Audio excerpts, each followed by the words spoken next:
Pourquoi la dynastie des Song nous fascine? Découvrez l'histoire et le charme de l'une des dynasties les plus fascinantes de Chine. Bonjour, je m'appelle Olivier Cauchois, passionné par l'histoire chinoise. Dans cette série de podcasts, nous allons braquer le projecteur sur la dynastie des Song, l'une des époques les plus prestigieuses de la longue histoire de Chine.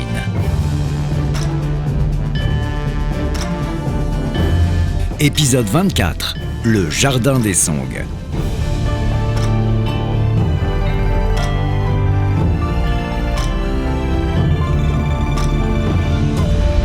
Dans ce podcast, nous allons examiner les habitudes de vie de la population chinoise à l'époque des Song. Et nous allons comprendre pourquoi ces plaisirs simples sont si importants dans la vie des Song.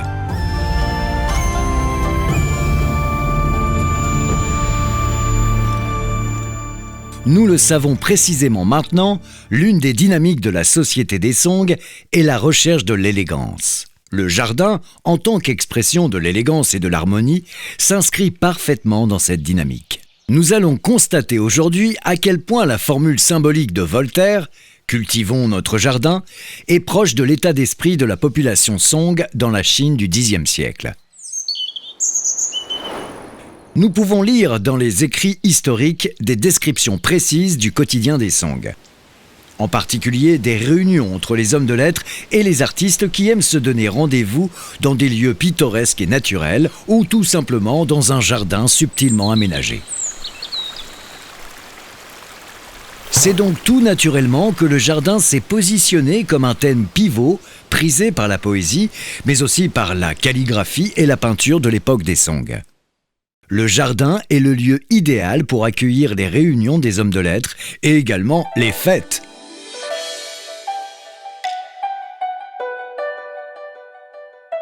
Mais quel genre de jardin est qualifié d'idéal pour les Song? Essayons de l'imaginer et de le visualiser. Le jardin idéal doit offrir un cadre suffisamment naturel afin d'être inspirant pour les poètes et les peintres. On y trouve en général des rochers imposants aux formes fantastiques, de l'eau vive, des fleurs odorantes, des oiseaux rares et des plantes exotiques. Le jardin est comme un petit univers séparé du reste du monde. Un grand jardin peut s'apparenter à un domaine, parfois avec des manoirs, des villas, composés de chambres magnifiquement décorées, de grandes salles et de larges cours.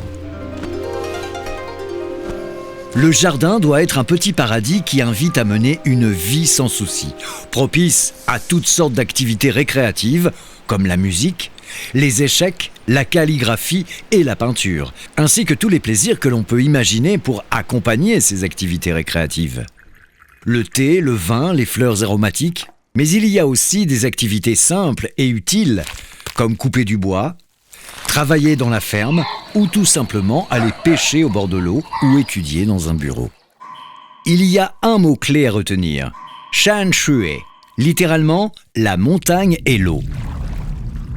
Comprenez l'eau qui coule, l'eau vive, ou autrement dit la rivière, symbolisant la longue histoire de l'humanité.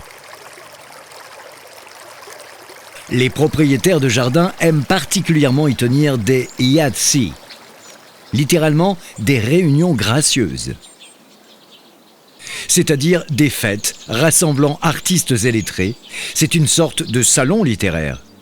Des poèmes et proses ont été consacrés à ces événements pour les décrire. Voici quelques exemples parmi les plus connus de l'histoire de la littérature chinoise.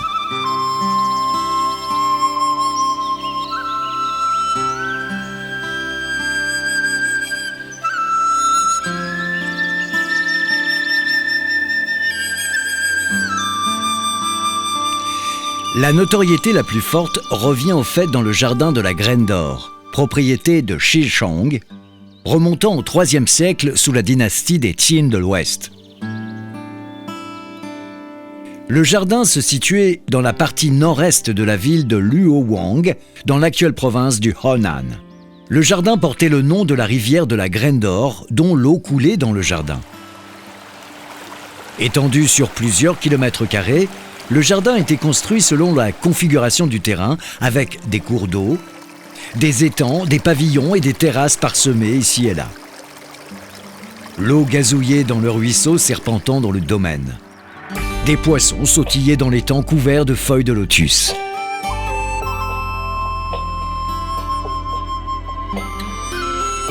Les chants d'oiseaux s'entendaient entre les branches épaisses.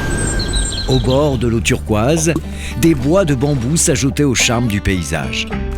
De la tour de Chongsi, le point culminant du domaine, on pouvait contempler le ciel lointain. L'intérieur de la tour était décoré dans un style extrêmement luxueux et extravagant.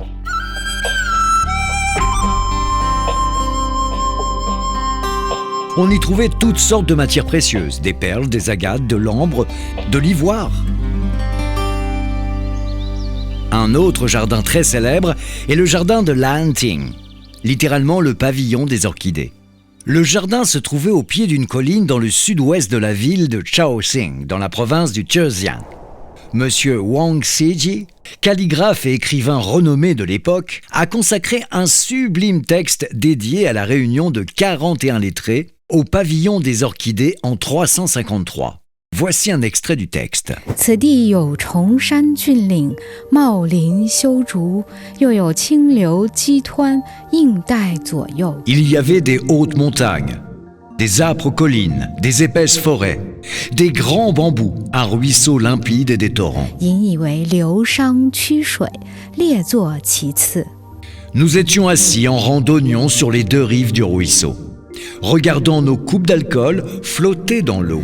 虽无丝竹管弦之盛，一觞一咏，亦足以畅叙幽情。 Bien qu'il n'y ait pas d'orchestre pour nous divertir, boire de l'alcool et réciter des poèmes nous suffisait pour exprimer nos profonds sentiments. 是日也天朗气清，惠风和畅。 Ce fut un jour ensoleillé, le ciel était limpide, l'air frais, la brise était douce et agréable. 仰观宇宙之大， Levant nos yeux vers le ciel pour réaliser la grandeur de l'univers, observant les choses autour de nous, 俯察品类之盛，所以游目鬓怀， nous laissions nos regards voyager loin et nos pensées s'étendre vers l'infini. 足以及视听之欲，信可乐也。 Ces plaisirs dépassaient tout autre divertissement digne du vrai bonheur. Après cet aperçu de l'époque des Tsin, revenons maintenant dans l'époque des Song, où cette tradition du jardin a non seulement perduré, mais s'est développée.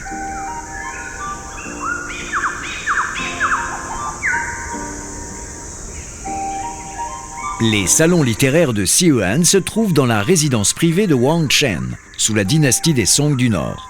Le lieu se trouve exactement dans la ville de Kaifeng, dans la province du Henan. Su Shi, le grand poète, peintre et calligraphe, encore lui, la star de l'époque, est une figure centrale de ces salons.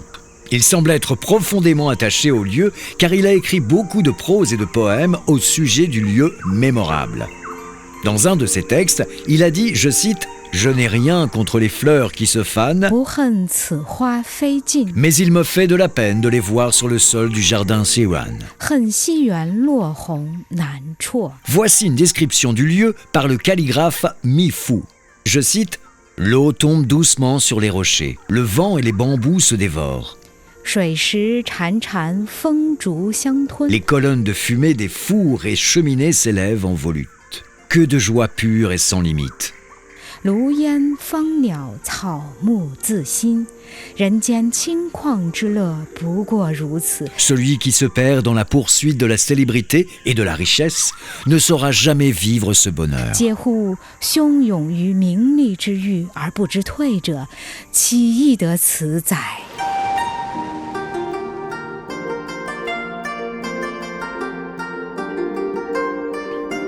Alors il faut savoir que ces salons littéraires ont fait leur apparition avant la dynastie des Song et ont continué à être une tendance forte après que les Song ont disparu dans la nuit de l'histoire.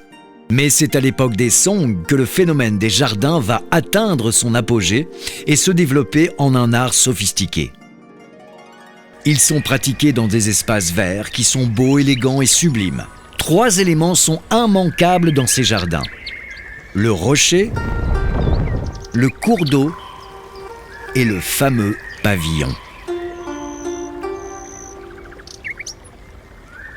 Aujourd'hui, nous ne pouvons que nous émerveiller devant ces jardins fascinants, ainsi que pour les activités artistiques qui s'y tiennent. Mais en dehors d'apprécier leur beauté et de craquer sous leur charme en rêvassant d'y flâner des heures entières, que pouvons-nous apprendre de ces magnifiques endroits ?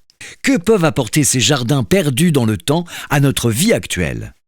Le philosophe hispano-américain George Santayana a dit, je cite, « Celui qui ne sait pas apprendre de l'histoire est condamné à la répéter. » Car en effet, nous avons beaucoup de choses à apprendre à propos de ces jardins des Song.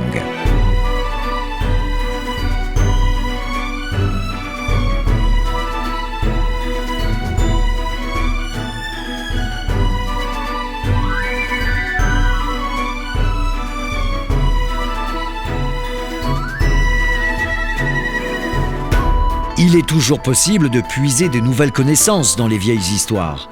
C'est en partageant du passé qu'on peut atteindre le futur.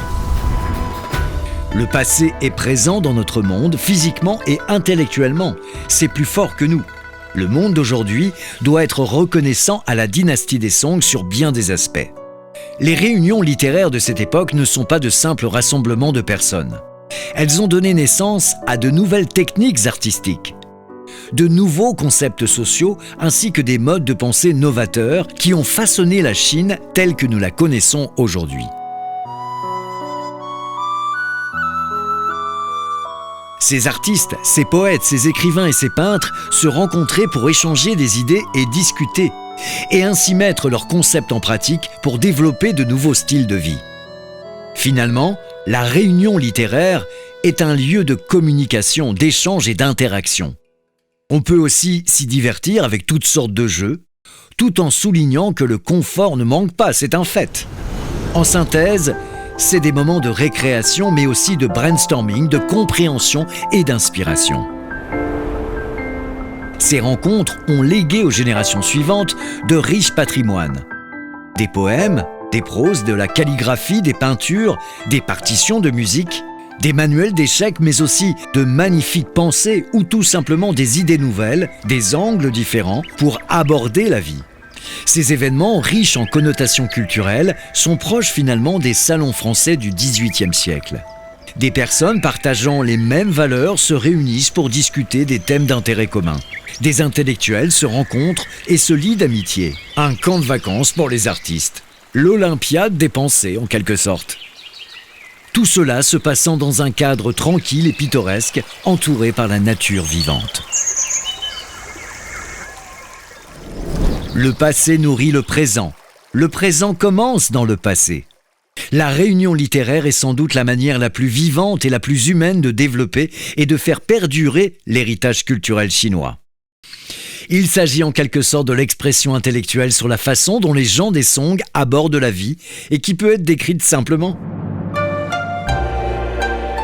L'extérieur égale l'intérieur. Nous sommes tous unis et identiques. Profitons tous ensemble de cette magnifique journée.